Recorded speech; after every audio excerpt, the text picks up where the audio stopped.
Shalom jemaat Tuhan, selamat datang dan selamat beribadah di online service GBI Sola Gracia Padang. Kita akan sama-sama menyaksikan warta info sepekan gereja kita dalam minggu ini. Kami mengucapkan selamat datang bagi jemaat Tuhan yang baru pertama kali beribadah di GBI Sola Gracia Padang. Datanglah kembali bersekutu bersama-sama dengan kami, karena GBI Sola Gracia adalah rumah kita bersama.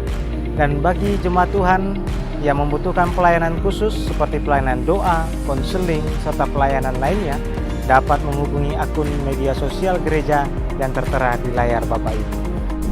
Bapak Ibu dan saudara-saudari yang terkasih, pada tanggal 7 Desember 2020, gereja kita akan mengadakan ibadah syukur dan perayaan Natal. Mari kita terus dukung baik melalui doa dan dana. Berikut daftar kontribusi yang dapat kita bayarkan.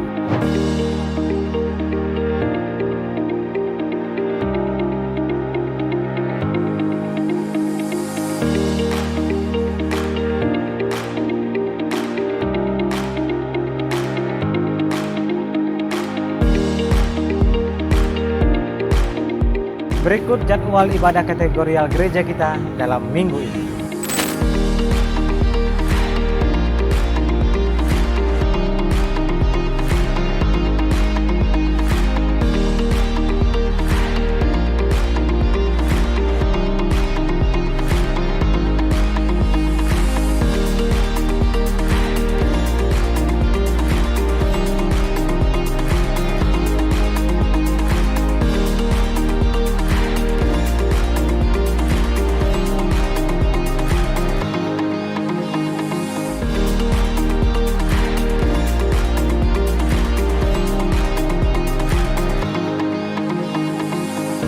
Demikianlah warta info sepekan gereja kita dalam minggu ini. Saya Arto Sasta Raja Pinem. Selamat hari Minggu. Tuhan Yesus memberkati. Shalom Bapak Ibu yang terkasih dalam nama Yesus. Tiba saatnya kita akan memulai ibadah online service GBI Sola Gracia. Saya mengundang Bapak Ibu untuk berdoa bersama-sama agar tuntunan Tuhan, lawatan Tuhan dapat kita rasakan bersama-sama. Mari kita berdoa. Terima kasih Tuhan buat satu minggu ini kami lalui bersama-sama dengan Engkau Tuhan. Kami percaya Bapa yang baik buat segala yang telah terjadi, Engkau yang merancangnya bagi kehidupan kami. Tuhan Yesus, kami akan memulai ibadah kami Tuhan, dimanapun anak-anak-Mu Tuhan bersekutu bersama-sama, ada yang di rumah ataupun di tempat yang lain Tuhan, kiranya juga Engkau menyertai kehidupan mereka Tuhan. Berilah kami Tuhan lawatan-Mu, agar setiap firman yang akan dibagikan nanti Tuhan menjadi rema dalam kehidupan kami, dan kami semakin mengerti maksud Allah bagi kehidupan kami Tuhan Yesus. Terima kasih Bapa, terima kasih Tuhan, yang sakit telah Engkau sembuhkan, yang lemah telah Engkau kuatkan Tuhan. Kami percaya Bapa yang baik, kami percaya Tuhan, kami menyembah Allah yang hidup. Puji-pujian penyembahan yang kami naikkan Tuhan sebentar, Engkaulah yang melawat kami dalam nama Yesus. Haleluya, amin. Shalom Bapak Ibu, saudara-saudari sekalian, selamat datang dalam ibadah raya online service GBI Sola Gracia Life Center. Saya mengajak kita semua bangkit berdiri, kita mau puji Tuhan kita, sebab dari segala suku, kaum dan bahasa, bangsa datang berkumpul di hadapan tahta untuk menaikkan pujian bagi kemuliaan Tuhan. Haleluya. Mari kita bersuka cita, bertepuk tangan, memuji nama Tuhan, sebab namanya terbesar, namanya termulia. Haleluya. Katakan, dari segala suku, kaum dan bahasa datang berkumpul di hadapan tahta, naikkan pujian, hormat dan kemuliaan, sebab namamu besar, sebab namamu besar di antara segala bangsa. Dari segala suku, kaum dan bahasa datang berkumpul di hadapan tahta. Oh, naikkan pujian, hormat dan kemuliaan, sebab namamu besar, sebab namamu besar di antara segala bangsa. Oh puji-Mu, haleluya, oh puji-Mu,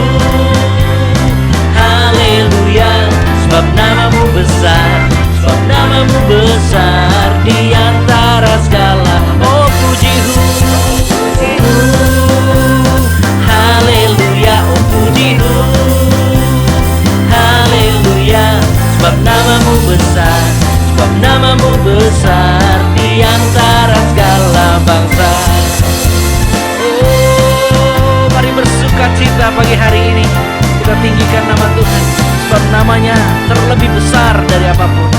Haleluya. Sekali lagi katakan, dari segala suku, kaum dan bahasa datang berkumpul di hadapan tata. Naikkan pujian, hormat dan kemuliaan, sebab namamu besar, sebab namamu besar di antara segala. Oh puji-Hu, oh puji-Hu. Mari lambaikan haleluya, haleluya, sebab namamu besar, sebab namamu besar. Oh puji-Hu, oh puji-Hu, haleluya, oh puji-Hu, haleluya, sebab namamu besar, sebab namamu besar di antara segala bangsa. Sebab namamu besar, sebab namamu besar di antara segala bangsa. Sebab namamu besar, sebab namamu besar di antara segala bangsa. Haleluya, oh haleluya. Berikan sorak-sorai kemuliaan buat Tuhan. Haleluya. Silakan duduk, Tuhan Yesus memberkati.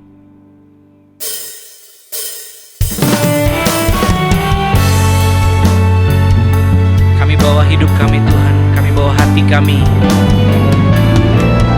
masuk dalam peribadatan kami pada pagi hari ini Tuhan. Masuk ke dalam tahta suci-Mu Tuhan. Sebab Kau Allah Maha Kudus hadir di sini memenuhi kami. Haleluya. Kita siapkan hati kita, angkat suara kita. Kini saatnya berdiri di altarnya, sebab Allah Maha Kudus hadir di sini. Mari memuji, mari memuji. Mari angkat tanganmu, sembah Dia. Angkat tangan menyembah, sebab Allah Maha Kudus hadir di sini. Haleluya. Kita masuk tata sucinya bersama para malaikat menyembah. Mari puji Yesus, mari oh Yesusku, Yesusku. Kita masuk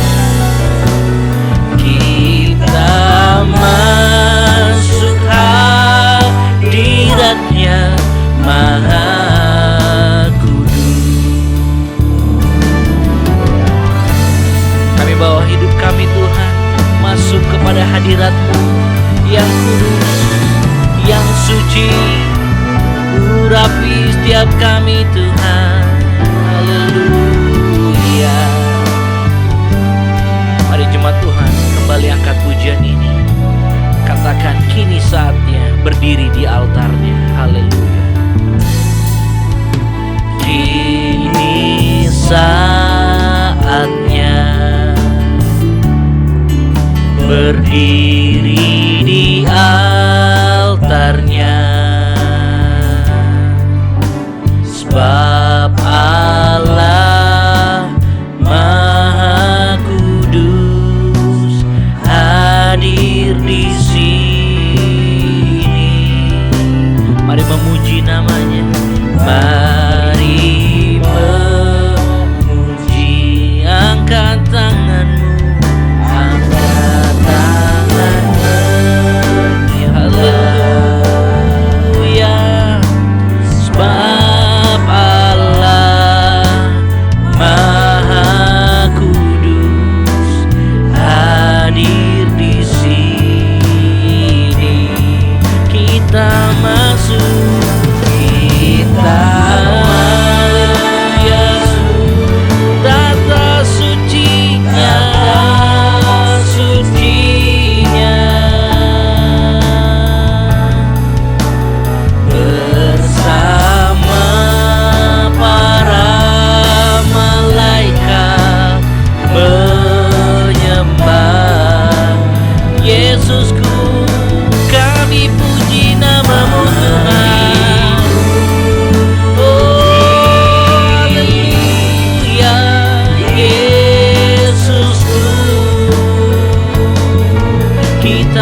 mulia di dalam hidup kami. Haleluya. Kami tinggikan nama-Mu, sebab kemuliaan-Mu memenuhi kami Tuhan. Haleluya. Datanglah kerajaan-Mu Tuhan, jadilah kehendak-Mu Tuhan Yesus. Terima kasih Tuhan. Mari semuanya bangkit berdiri. Haleluya. Kemuliaan bagi Tuhan di tempat maha tinggi. Dia Raja, Kau Raja di alam. Haleluya. Dan dipuji. Datanglah kerajaan-Mu, datanglah kerajaan, dan jadilah kehendak-Mu Tuhan. Bumi penuh kemuliaan-Mu. Mari kita mengangkat tangan kita, angkat suara kita, katakan, oh kemuliaan bagi Tuhan di tempat maha tinggi. Kau Raja, oh diagungkan dan kami puji nama-Mu Yesusku. Datanglah kerajaan, jadilah kehendak-Mu, biar seluruh bumi penuh kemuliaan. Seluruh bumi penuh kemuliaan-Mu Bapa. Seluruh bumi penuh kemuliaan. Ini menjadi kerinduan kami, biar seluruh bumi penuh kemuliaan-Mu. Seluruh bumi penuh kemuliaan-Mu. Haleluya. Oh haleluya. Berikan sorak-sorai kemuliaan buat Tuhan kita Yesus Kristus. Haleluya. Haleluya. Terima kasih Tuhan. Datanglah kerajaan-Mu Tuhan, jadilah kehendak-Mu Tuhan, di bumi seperti di sorga Tuhan Yesus. Penuhi dan urapi setiap kami Tuhan. Kami datang untuk memuji menyembah Tuhan dimanapun kami berada. Nyatakan kuasa-Mu, nyatakan kesembuhan, nyatakan mukjizat-Mu atas kami, di dalam nama Tuhan Yesus. Haleluya. Amin. Haleluya. Haleluya. Kita bersuka cita sebab di Mazmur 133 berkata, sungguh alangkah baiknya dan indahnya apabila saudara-saudara diam bersama dengan rukun. Mari kita berjaga kasih persaudaraan kita, sukacita pada pagi hari ini bersama dengan keluarga ataupun dimanapun kita berada. Kita angkat pujian ini, haleluya. Sambil bertepuk tangan katakan, sungguh alangkah. Sungguh alangkah baiknya, sungguh alangkah indahnya bila saudara semua hidup rukun bersama. Sungguh alangkah baiknya, sungguh alangkah indahnya bila saudara semua hidup rukun bersama.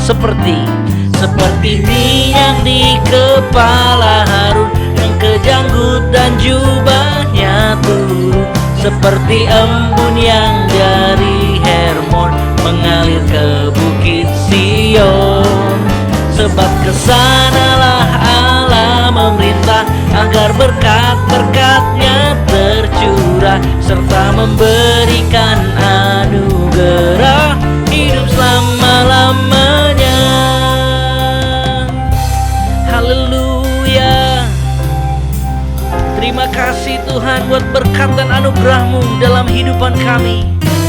Angkat pujian ini sekali lagi, katakan sungguh alangkah, sungguh alangkah baiknya, sungguh alangkah indahnya bila saudara semua hidup rukun bersama. Sungguh alangkah baiknya, sungguh alangkah indahnya bila saudara semua hidup rukun bersama. Seperti minyak di kepala Harun yang kejanggutan jubahnya turun, seperti embun di bukit Hermon mengalir ke bukit Sion.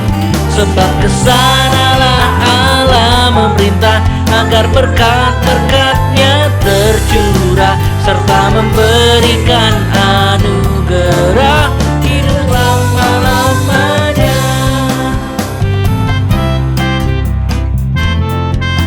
Haleluya.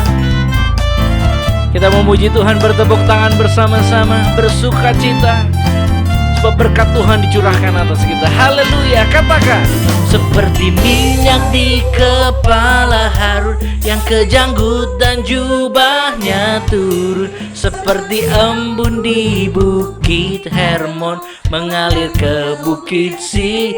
Sebab kesanalah berkat-Nya tercurah serta memberikan anugerah hidup selama-lamanya, serta memberikan anugerah hidup selama-lamanya, serta memberikan anugerah hidup selama-lamanya. Terima kasih Tuhan. Haleluya. Haleluya. Berikan sorak-sorai kemuliaan buat Tuhan. Haleluya, haleluya, haleluya. Baiklah Bapak Ibu Saudara-saudari terkasih, sebelum kita memberi persembahan, marilah kita terlebih dahulu berdoa. Terima kasih Allah Bapa di surga buat semua berkat-berkat-Mu bagi kami Tuhan.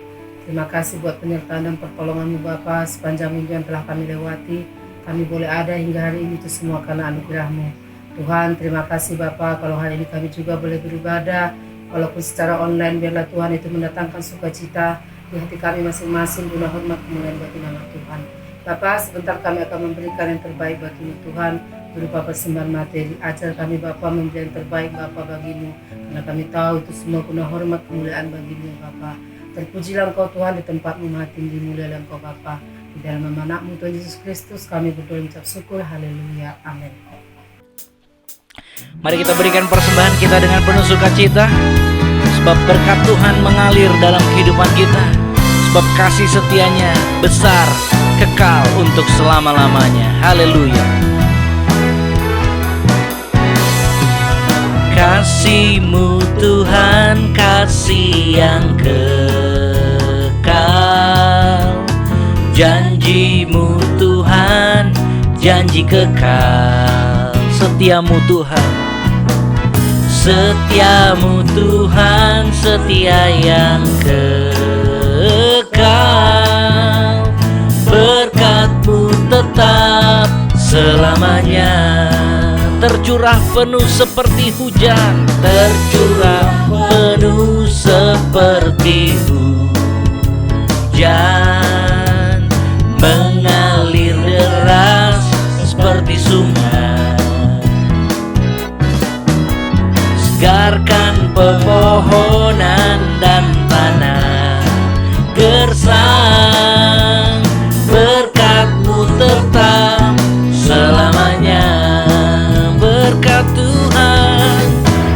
Tuhan terus mengalir di dalam hidupku. Oh, berkat Tuhan terus mengalir di dalam hidupku. Berbahagia hidupku karena kasih setiamu. Berkat-Mu tetap selamanya. Berkat Tuhan terus mengalir di dalam hidupku. Oh, berkat Tuhan mengalir di dalam hidupku. Berbahagia hidupku karena kasih setiamu. Berkat-Mu tetap selamanya. Berbahagia hidupku karena kasih setiamu. Berkat-Mu tetap selamanya.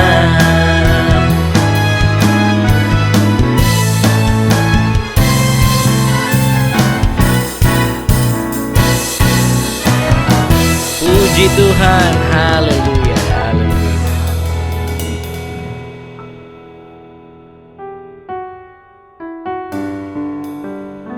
Kami berkumpul Tuhan pada pagi hari ini Bapa, bersiap mendengarkan kebenaran firman-Mu Tuhan Yesus. Sebab kami tahu ada kuasa dalam sebuah persekutuan Tuhan Yesus. Tuhan hadir dan melawat setiap kami,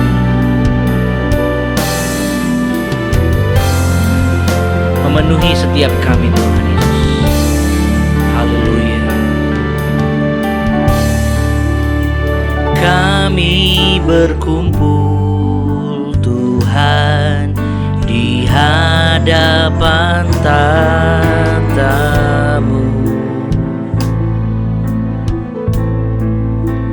sujud menyembah dalam indahnya hadirat-Mu.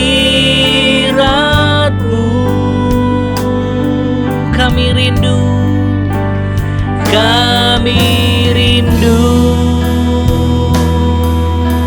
curahan kuasa Roh Kudus.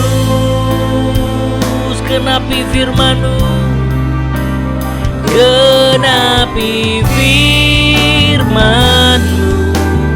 jadikan ku alat-Mu.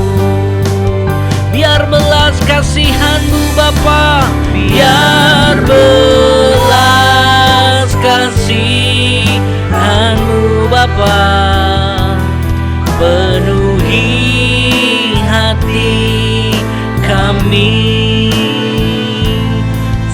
Curahkan kuasa Roh Kudus, api kemuliaan, oh, membakar hati yang rindu untuk melayani-Mu sampai seluruh negeri ini, sampai seluruh bumi ini dipenuhi api kemuliaan-Mu. Haleluya. Ini menjadi kerinduan kami Tuhan, ketika kami berkumpul bersekutu Tuhan. Kuasa-Mu memenuhi kami Tuhan Yesus. Kami berkumpul Tuhan di hadapan tata-Mu, sujud menyembah dalam indahnya hadirat-Mu. Kami rindu curahan kuasa Roh Kudus. Genapi firman-Mu, genapi firman-Mu, Tuhanku Allahmu. Biar belas kasihan-Mu Bapa, biar belas kasihan-Mu Bapa penuhi hati kami. Curahkan kuasa Roh Kudus, api kemuliaan-Mu membakar hati yang rindu untuk melayani-Mu. Sampai seluruh negeri ini, sampai seluruh negeri ini, oh sampai seluruh bumi ini dipenuhi api kemuliaan-Mu. Oh, biar belas kasihan-Mu, biar belas kasihan-Mu Bapa penuhi hati kami. Curahkan kuasa Roh Kudus, oh api kemuliaan-Mu, dan membakar hati yang rindu untuk melayani-Mu. Sampai seluruh negeri ini, oh haleluya, sampai seluruh bumi ini dipenuhi api kemuliaan-Mu. Sampai seluruh negeri ini, sampai seluruh negeri ini, sampai seluruh bumi ini, biar dipenuhi api kemuliaan-Mu.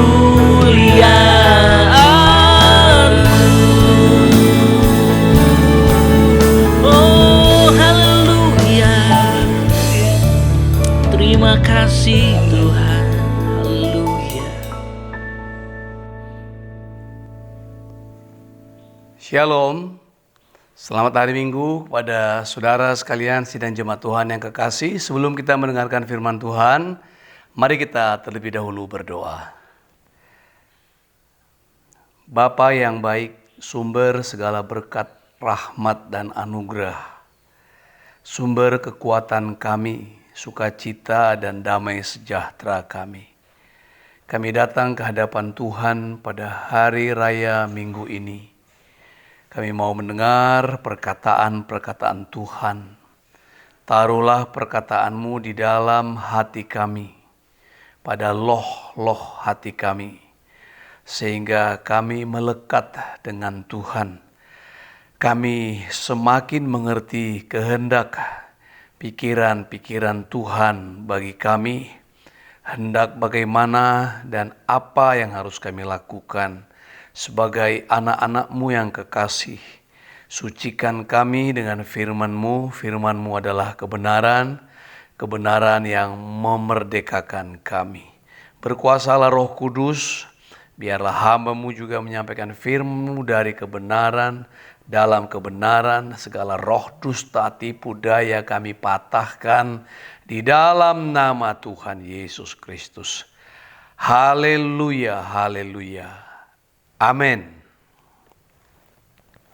Saudara kekasih dalam nama Tuhan Yesus, kita sudah mendengarkan khotbah dengan seri hidup yang penuh dengan kuasa atau kehidupan yang berkuasa. Kita sudah berada pada 7 seri itu, yaitu kuasa dari ketundukan diri, kuasa dari sepatah kata, kuasa dari kesaksian, bagaimana pembantu Naaman bersaksi kepadanya, kuasa dari puji-pujian, kuasa dari doa, kuasa dari kekudusan. Dan hari ini kita akan mendengarkan firman Tuhan, yaitu kuasa dari persekutuan. Mari kita buka Alkitab kita dari kitab Matius pasal 18 ayat 15 sampai dengan ayat yang ke-20. Begini bunyi firman Tuhan. Apabila saudaramu berbuat dosa, tegurlah dia di bawah 4 mata. Jika ia mendengarkan nasihatmu, engkau telah mendapatnya kembali.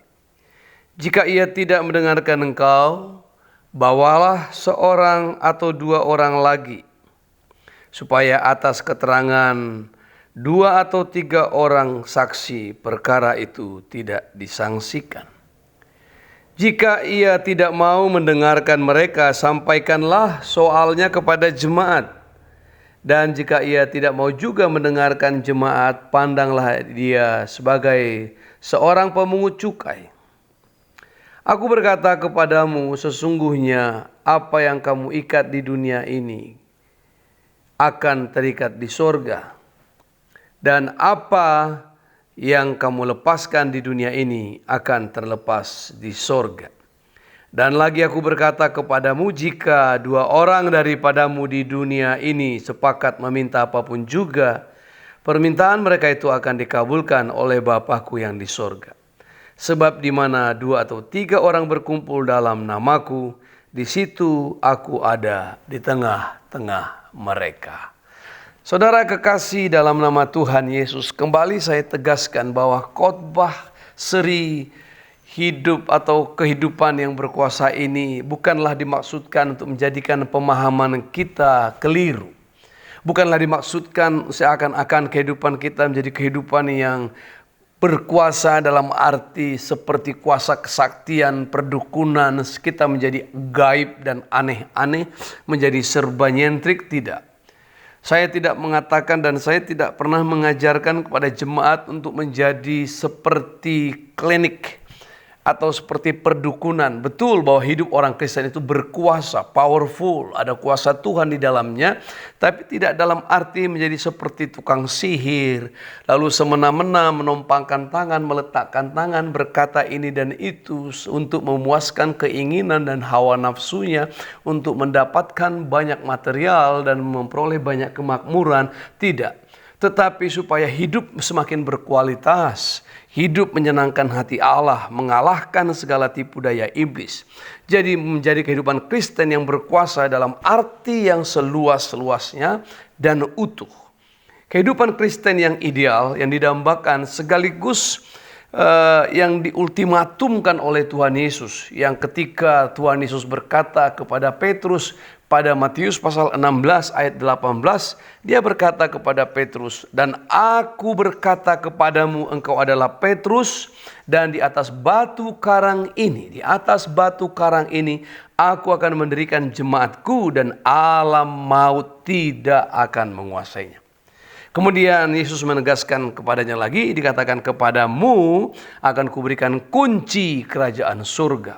Apa yang kau ikat di dunia ini akan terikat di surga, dan apa yang kau lepaskan di dunia ini akan terlepas di surga. Persis ayat itu, persis perkataan itu diucapkan Tuhan Yesus lagi, kata-kata itu diulang lagi pada pasal 18 ini, yang kita bisa lihat dikatakan bahwa itu diulang, dikatakan di situ, apa yang kamu ikat di dunia terikat di surga, apa yang kamu lepaskan di dunia terlepas di surga.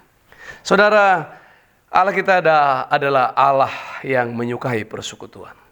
Allah kita adalah Allah yang menyenangi persekutuan. Persekutuan itu diibaratkan dengan keluarga. Itu sebabnya dalam kekristenan Allah kita itu disebut Bapa, dipanggil Bapa. Di dalam Yesus kita memanggil Allah kita itu Bapa. Dan Bapa di sini bukan Bapa seperti dalam perusahaan, bukan Bapa seperti di kampus Pak dosen atau di sekolah Pak guru atau Pak polisi dan lain-lain. Tapi Bapa di sini adalah Aba, Bapa dalam keluarga. Ayah yang melahirkan, ayah yang membapai kita. Itulah kekeluargaan, itulah gereja dalam kekristenan. Saudara, dalam Efesus pasal yang kedua, disebutkan di situ, demikianlah kamu bukan lagi orang asing, ayat 19. Demikianlah kamu bukan lagi orang asing dan pendatang, melainkan kawan sewarga dari orang-orang kudus dan anggota-anggota keluarga Allah. Berarti saudara, dalam persekutuan kita dianalogikan seperti sebuah rumah, keluarga. Kekristenan adalah keluarga. Ada bapa dan ada anggota-anggota keluarga. Itu sebabnya saudara, kekristenan yang menyendiri bukanlah kekristenan yang sebenarnya. Kekristenan yang mandiri adalah bukan kekristenan yang sehat. Orang-orang Kristen yang tidak suka bersekutu, orang-orang Kristen yang masih bersekutu kepada Bapa, masih bersekutu kepada Tuhan, masih mengklaim dia memuji, menyembah Tuhan di dalam rumah, di dalam kamarnya. Dia berkata, aku tidak perlu ke gereja, aku ibadah sendiri, aku memuji Tuhan sendiri. Daripada ke gereja menjemput dosa, daripada keluar memperbanyak dosa, lebih bagus aku di rumah saja dan bersekutu dengan Bapakku. Tidak benar, saudara. Kekristenan itu adalah kekristenan yang bersaudara. Tidak ada kekristenan yang sebatang kara. Saudara, betul bahwa ketika kita dipanggil adalah panggilan individual. Ketika orang dipanggil adalah sendiri, pribadi. Paulus dipanggil sendiri. Murid-murid Tuhan Yesus dipanggil sendiri-sendiri. Walaupun ada murid Yesus yang bersaudara, tetapi semuanya adalah panggilan individual. Tapi bergerak dari panggilan individual kepada panggilan komunal. Ketika kita dipanggil sendiri, panggilan itu sama seperti seorang anggota keluarga dilahirkan sendiri. Ya, ada kasuistik kembar-kembar. Tetapi idealnya adalah orang lahir sendiri-sendiri. Tetapi dia dilahirkan ke dalam keluarganya. Setelah dia di dalam keluarga, dia tidak bisa merasa sendiri. Ada ayah, ada ibu, ada adik, ada abang. Ada saudara kerabat-kerabat yang lain. Nah, saudara kekasih dalam Tuhan, seperti itulah keluarga. Itulah yang disebut persekutuan. Sekali lagi, kekristenan bukan hidup sebatang kara, tapi hidup dalam keluarga Allah. Kekristenan tidak mengajarkan kepada kita hidup sebatang kara, melainkan hidup berkeluarga, bersaudara, berbagi, dan berkasih-kasihan. Komunitas yang tak bercorak seperti ini bukanlah gereja. Jadi tidak ada gereja yang sendirian di muka bumi ini. Bahkan di dalam gereja yang banyak itu, justru anggota-anggota gereja itu makin banyak. Jadi kita tidak usah susah kalau ada yang berkata, apa itu gereja? Suka berpecah. Gereja ini, gereja ini, gereja ini. Kalau kami, agama kami satu. Tidak usah terpengaruh dengan itu. Kita justru bersuka cita kalau gereja banyak. Dan kita tidak perlu bertengkar untuk hal itu. Tetapi justru di dalam keragaman anggota-anggota tubuh atau anggota-anggota keluarga, disitulah nampak kekayaan Tuhan, kasih karunia Tuhan, kesetiaan Tuhan kepada anak-anaknya. Jadi gereja bukanlah sekedar institusi yang ditandai dengan adanya simbol-simbol seperti salib misalnya. Ada patung-patung di beberapa gereja misalnya. Ada lambang-lambang lain misalnya di gereja. Itu bukanlah sesuatu yang menandai gereja. Karena gereja harus dibuktikan dengan esensi. Bahwa ada kasih persaudaraan dan hidup kekeluargaan. Itulah gereja. Jadi walaupun gereja itu megah berdiri dan simbol-simbolnya banyak sekali. Kemegahannya luar biasa kelihatan dengan arsitektur yang hebat. Tetapi kalau esensi kasih persaudaraan tidak ada di dalam, rasa kekeluargaan tidak ada di dalam, dia bukanlah gereja. Dia lembaga dunia biasa, bahkan mungkin lebih baik lembaga-lembaga sosial lainnya. Nah, saudara kekasih dalam nama Tuhan, kita percaya bahwa Tuhan telah memanggil kita sama seperti pada jemaat mula-mula. Kalau kita melihat jemaat mula-mula di Kisah Rasul pasalnya yang kedua, ayatnya yang keempat, kita bisa lihat di sana ayat 4, Kisah Rasul pasal 2 ayat 41 sampai 47 disebut di situ cara hidup jemaat mula-mula. Nah, cara hidup jemaat mula-mula itu bagaimana mereka hidup secara komunal. Mereka berbagi seorang dengan yang lain. Bahkan ada yang menjual tanah, hasilnya dibagi-bagi bersama-sama, hidup bersama-sama. Itulah jemaat mula-mula. Jadi jemaat mula-mula itu hidup secara ideal. Saudara kekasih dalam nama Tuhan, tetapi persoalannya adalah itu hanya menjadi corak dan cara jemaat hidup mula-mula. Mula-mula seperti itu, lama-lama tidak seperti itu. Sekarang juga terjadi seperti itu. Jemaat mula-mula itu mula-mulanya rohani. Mula-mula baru-baru datang di gereja, shalom, perhatian, sayang.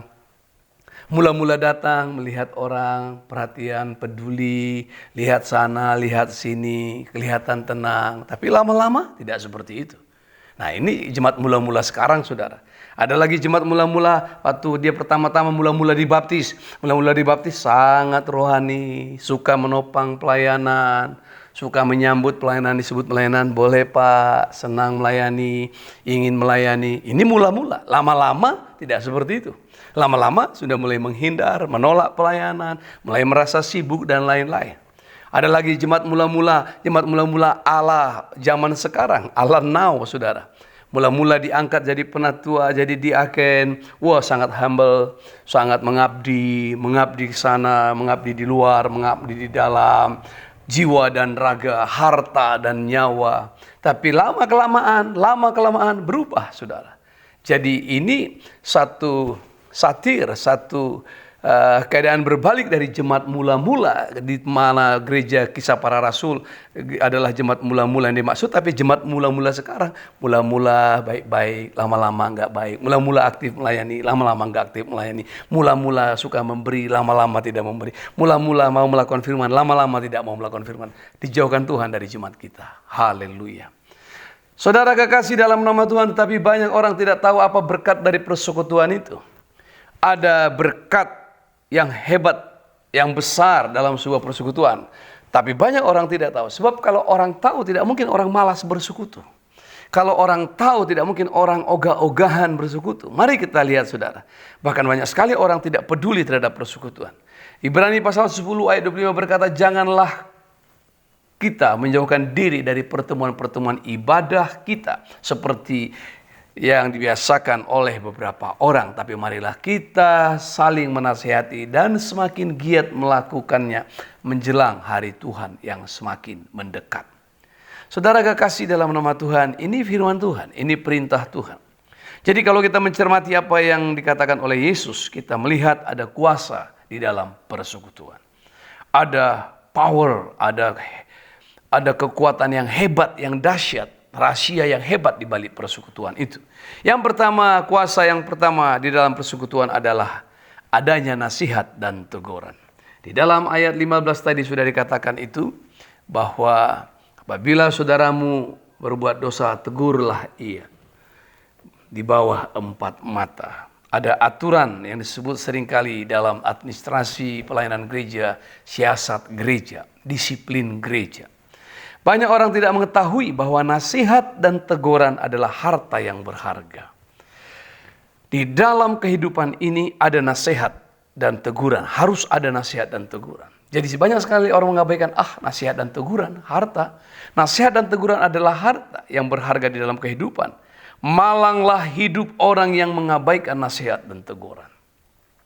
Jadi saudara, di dalam keluarga itulah hebatnya. Ada nasihat, ada teguran, ada disiplin, ada ganjaran. Jadi itu juga yang harus ada di dalam gereja. Karena itu firman Tuhan menegaskan ini. Saudara, orang-orang yang mengabaikan nasihat seringkali menuai banyak sekali penderitaan dan yang tidak semestinya. Saudara tahu bahwa pecahnya kerajaan Israel menjadi 2. Kerajaan utara yaitu Israel, Samaria, dan kerajaan selatan Yehuda. Hanya karena raja pengganti Salomo, anak Salomo yang bernama Rehabeam tidak mendengarkan nasihat dengan baik. Pecah kerajaan itu. 10 suku di utara, 2 suku, Yehuda dan Benyamin di selatan. Saudaraku, perhatikan baik-baik betapa malangnya harus pecah kerajaan hanya karena tidak mendengar nasihat.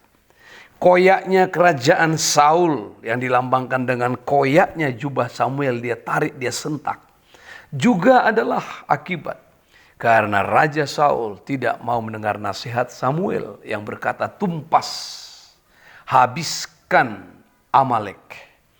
Tapi dia tidak menumpas persis seperti nasihat Samuel. Pecah kerajaan itu dari dia, disobek kerajaan itu dari dia. Itu sebabnya dalam Mazmur pasal 1 ayat 1 disebut, berbahagialah orang yang tidak berjalan menurut nasihat orang fasik. Jadi nasihat adalah harta kekayaan yang hebat yang disediakan dalam sebuah persekutuan. Saudara kekasih dalam nama Tuhan, hal ini terlebih lagi berbicara tentang bagaimana orang yang berbuat dosa dapat diselamatkan kembali. Dikatakan di situ, jika ia mendengarkan nasihatmu, engkau telah mendapatnya kembali. Betapa pentingnya merangkul orang yang sudah jatuh ke dalam dosa, membawanya kembali. Betapa pentingnya menjangkau, memeluk, membawa kembali orang yang telah jatuh ke dalam kesalahan dosa. Sebab gereja semestinya tidak membiarkan orang jatuh ke dalam dosa. Dan untuk membawa itu ada syarat yang diberikan Tuhan di dalam kitab Matius pasal 18 ini. Jadi ini sangat penting. Seringkali gereja mengabaikannya, saudara. Seringkali gereja kehilangan kuasa dan kesabaran. Gereja kehilangan kewibawaan dan kasih sayangnya menangani yang demikian. Sehingga membiarkan dan terkesan abai. Gereja semestinya bisa menjangkau keluar dan juga merawat di dalam. Itu sebabnya ada departemen atau komisi penginjilan, tapi juga ada komisi pastoral. Jadi pastoral merawati yang di dalam, penginjilan menjangkau yang di luar. Ini seimbang seperti tangan kanan dan tangan kiri. Gereja yang tidak melakukan ini keseimbangan adalah cacat. Ibarat tangan kanan tak berfungsi atau tangan kiri yang cacat, ini mengakibatkan tidak seimbang dan tidak bertumbuh dengan baik. Tapi gereja yang benar, gereja yang sehat, dia mempunyai komisi pekabaran Injil dan misi yang menjangkau keluar dan punya komisi pastoral yang merawat di dalam. Jadi komisi pastoral inilah yang menerapkan disiplin gereja ini, yang merawati, yang menasehati, yang menegur. Itu sebabnya dikatakan kalau dia mau engkau bawa dan kau nasihati dan kau tegur, kau telah menyelamatkan dia. Kalau tidak, bawa lagi 2-3 orang. Sebab dengan 2-3 orang akan menjadi jelas dan tidak perlu disangsikan. Penanganannya harus seperti penanganan dalam keluarga, tanpa merendahkan kewibawaan dan kekudusan nama Allah. Jadi di sini maksudnya bukan berarti bahwa gereja menjadi terlalu lunak, terlalu lembek, tidak. Tapi gereja harus mengasihi orang-orang berdosa. Jangankan orang di dalam, orang di luar saja dia cari pergi ke ujung-ujung. Inilah kenapa marah Tuhan Yesus kepada orang-orang Farisi yang berkata, kamu pergi melintasi benua untuk menobatkan satu orang saja. Tapi kamu menghalang-halangi orang masuk karena kamu menyesakkan berdiri di depan pintu. Saudara kekasih dalam nama Tuhan, seringkali gereja mengadakan pelayanan misi, suku-suku terabaikan, suku-suku tak terjangkau, suku-suku yang tidak diperhatikan. Tapi di dalam gereja banyak yang terabaikan.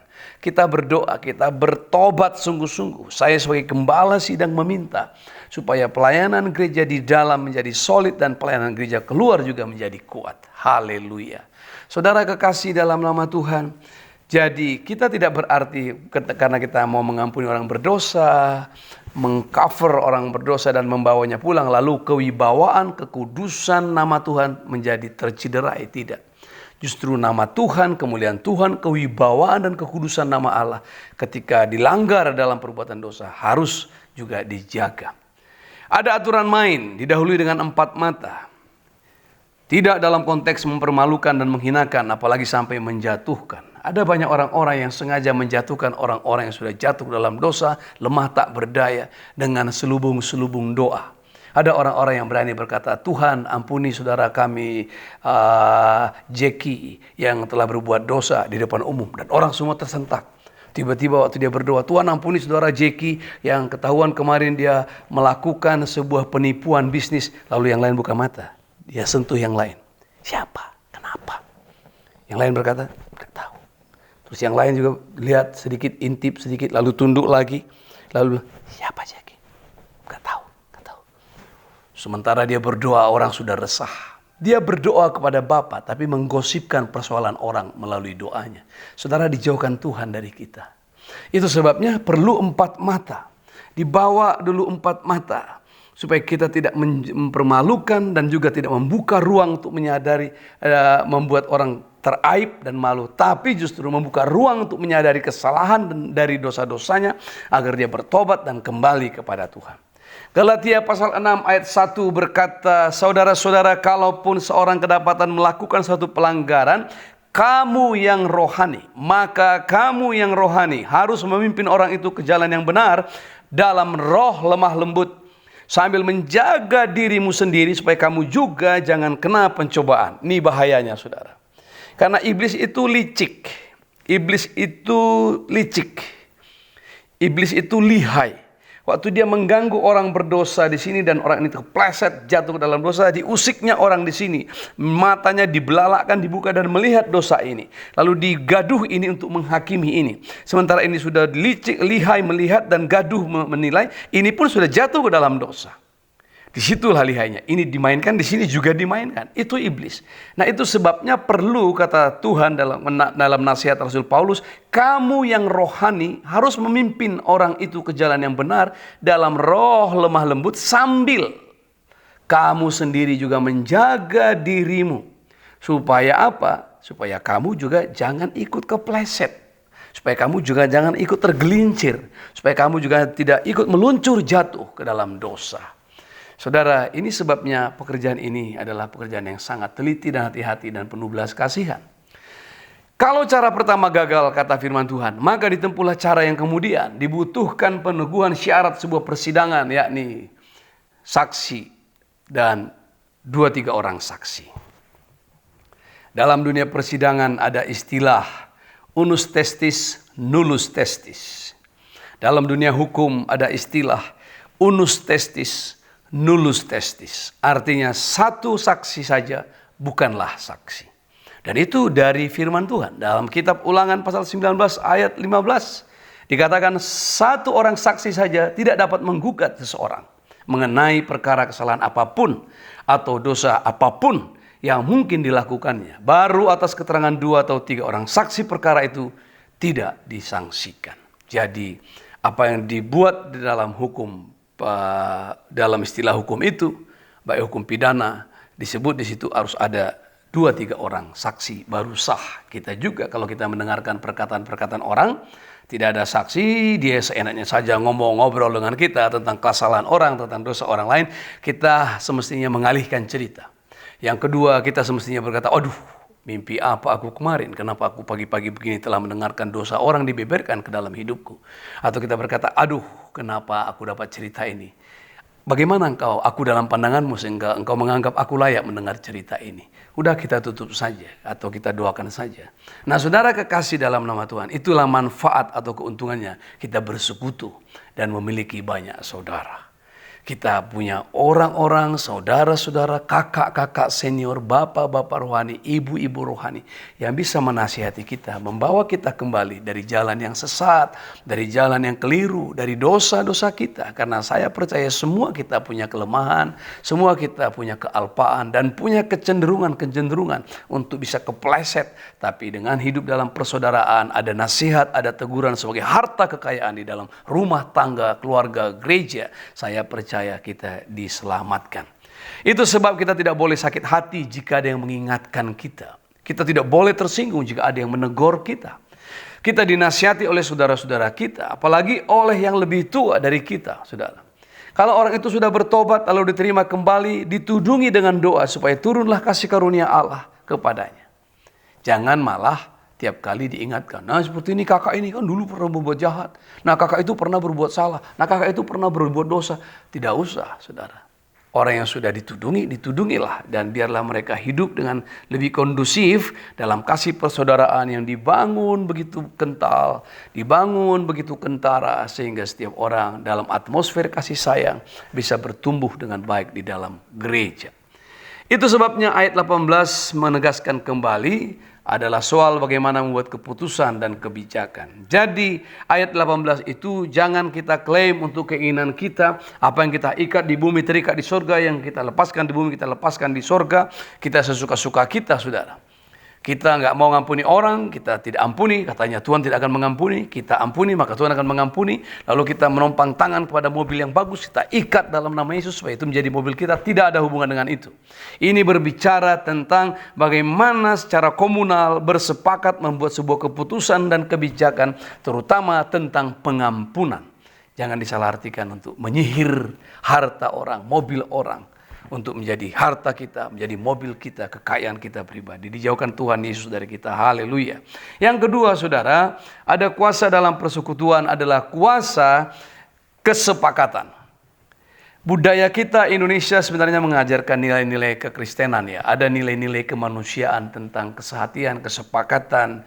Kami di kalangan orang Tapanuli ada istilah rimni tahi dogogona, ada istilah lagi sahata sauluan, rab huduluk, rab hutoruan. Itu adalah ungkapan tentang kesepakatan, kesehatian, kerukunan. Kita ada di negeri Sumatera Barat, ada orang berkata sayo sakato, saciuk ba ayam sadanciang babasi, ada sairi yang sajalan, sakato satujuan. Ini semua hal-hal yang baik. Dan setiap suku-suku budaya-budaya yang ada di Indonesia juga punya istilah-istilah kerukunan seperti ini. Ini menandakan bahwa setiap kita sebenarnya membutuhkan kesepakatan. Intinya sepakat, saudara. Saudara kekasih dalam nama Tuhan, ada kekuatan dalam kesepakatan ini.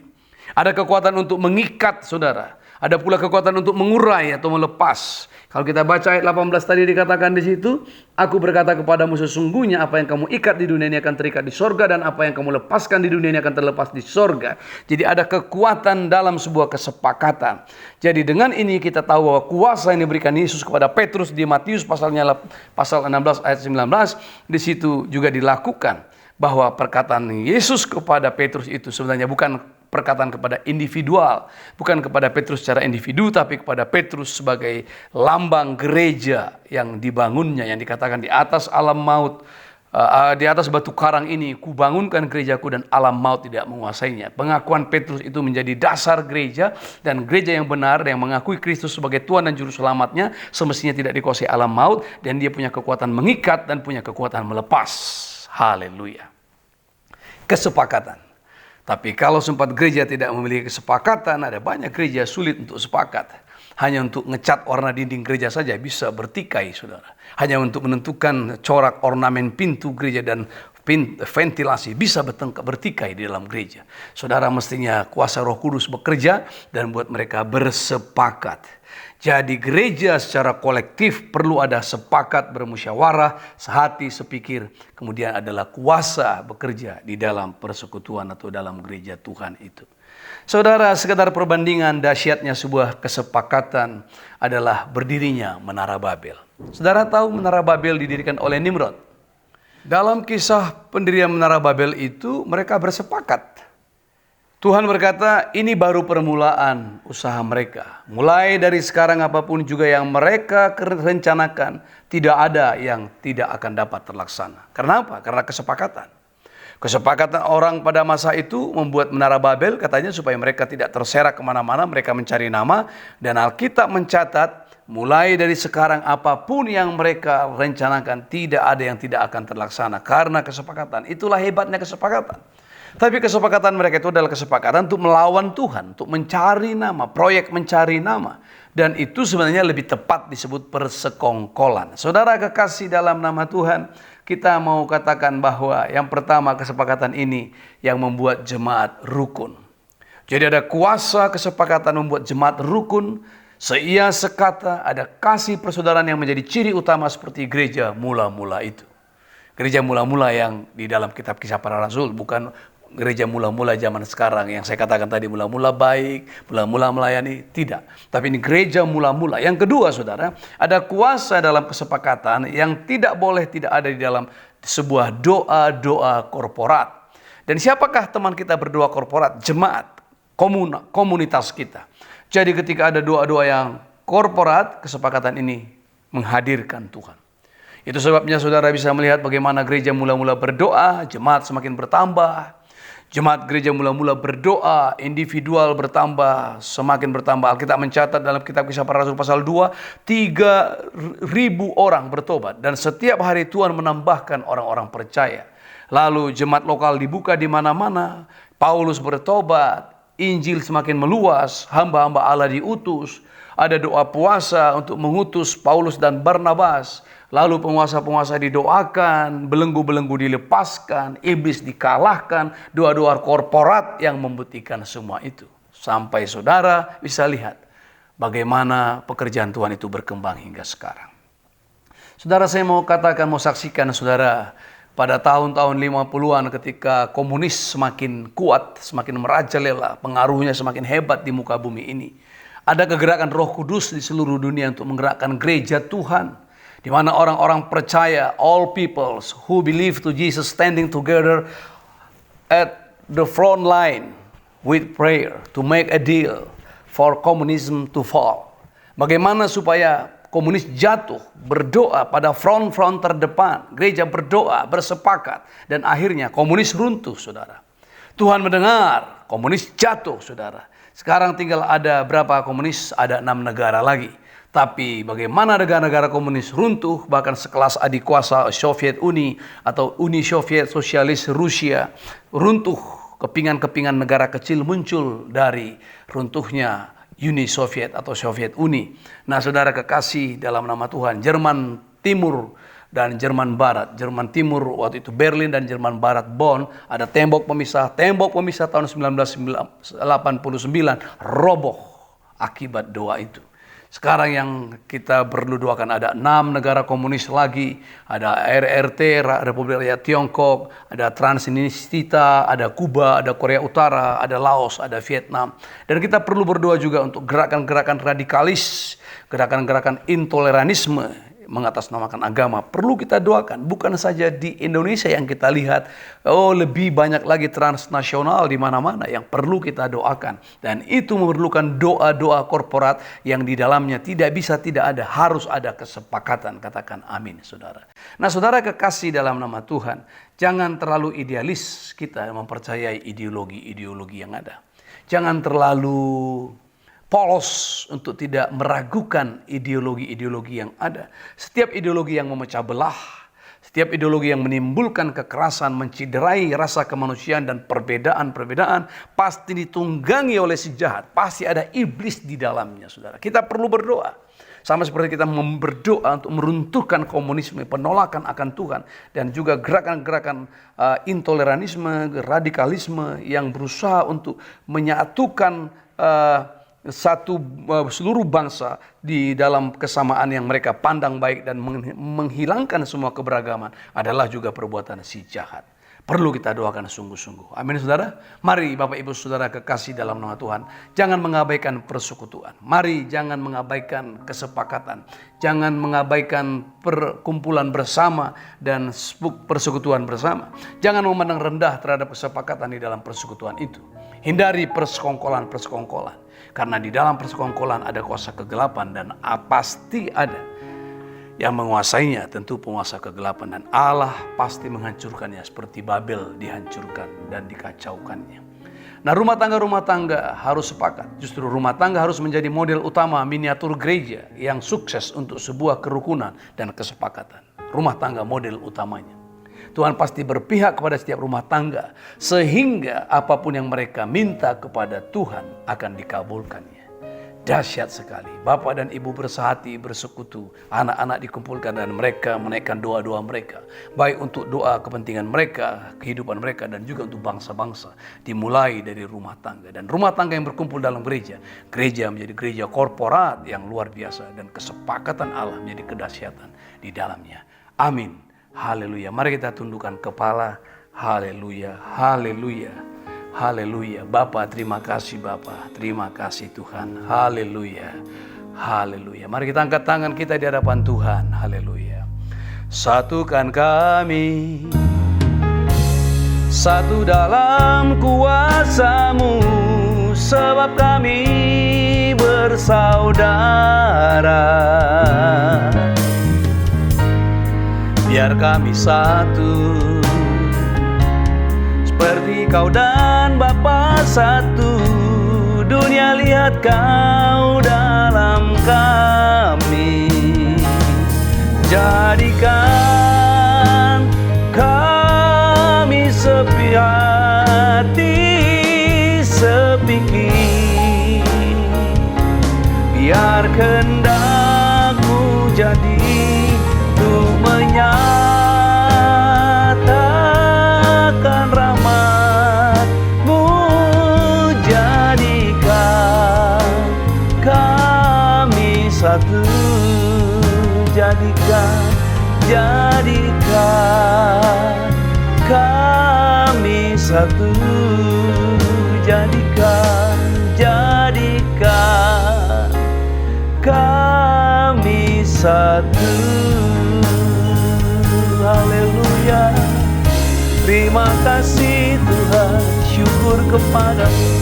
Kau baik Tuhan, Kau dahsyat di tengah kami. Kau persatukan kami, Kau buat kami rukun, dan Kau mendengarkan kesepakatan kami. Terpujilah Engkau, haleluya, haleluya. Sidang jemaat Tuhan yang kekasih, mari arahkan hatimu, mari angkat tanganmu.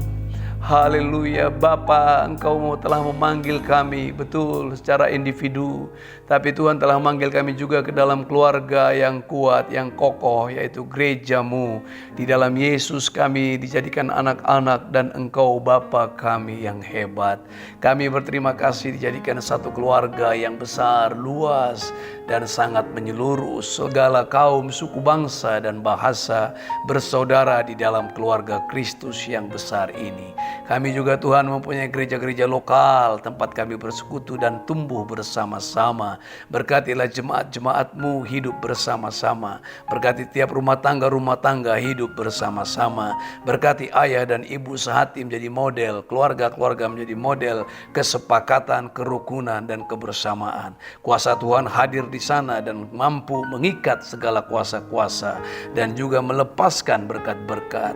Ada permintaan-permintaan di mana 2-3 orang berkumpul bersekutu, kekuatan doa dahsyat di tengah-tengah kami, dan Tuhan berfirman, Aku mengabulkannya. Bapa mendengar doa dari kesepakatan itu. Sebab satu kota pun, satu rumah tangga pun akan bercerai-berai, bisa dikalahkan apabila si musuh datang. Tapi satu keluarga yang utuh, kuat, dan sepakat tidak bisa dikalahkan. Kami percaya kanal itu. Urapilah kami ya Bapa, teguhkanlah jemaat-Mu di dalam nama Yesus Kristus Tuhan kami. Haleluya, haleluya. Amin. Saudaraku kekasih, mari arahkan hatimu, pandanglah Tuhan, kembalilah kepada panggilan-Mu dalam hidupmu sehari-hari. Turunlah rahmat, berkat, anugerah, kasih sayang dari Allah Bapa, kasih karunia dari Tuhan Yesus Kristus, persekutuan dalam Roh Kudus, memelihara, menyertai roh, jiwa, dan tubuhmu hari ini kekal sampai selama-lamanya. Kita yang percaya berkata, amin. Bapa, terima kasih. Bapa, terima kasih. Bapa di dalam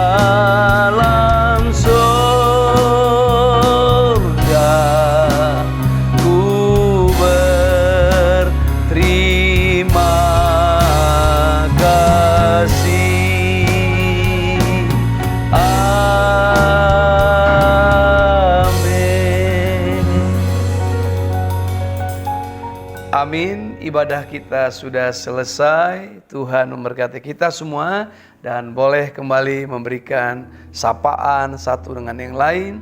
Dan jangan lupa hari Rabu kita ada Zoom. Kita berdoa terus untuk ibadah perayaan Natal. Hari Senin depan kita ibadah Natal, dan Tuhan memberkati kita bersama-sama. Sola Gracia, rumah kita bersama. Shalom. Dapat izin dari siapa supaya dia bisa kasih izin sama kamu? Dapat izin dari siapa? Dan rimba raya.